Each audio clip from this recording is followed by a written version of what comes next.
Sintayong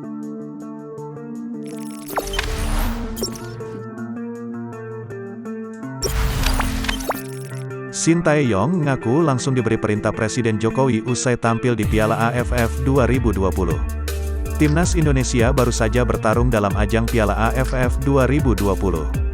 Timnas Indonesia hanya mampu menjadi runner-up pada ajang tersebut. Namun, nasib Sintayong tampaknya masih aman. Piala AFF 2020 merupakan turnamen resmi pertama Sintayong selama melatih Timnas Indonesia. Hasilnya bisa dikatakan cukup baik. Berkekuatan pemain muda, Sintayong mampu membawa skuad Garuda melaju ke babak final Piala AFF 2020.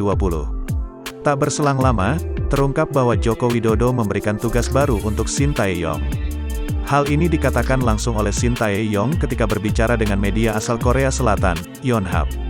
Sintayong menyebut bahwa Joko Widodo meminta dirinya fokus mempersiapkan tim untuk menghadapi Piala Dunia U20 2023. Kita sudah berjuang dengan sangat baik, kata Sintayong yang menirukan pesan dari Joko Widodo, dilansir bolasport.com dari Yonhap.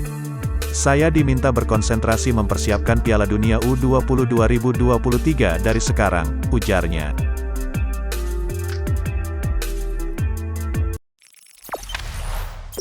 Jangan lupa subscribe, share, komen, dan like ya!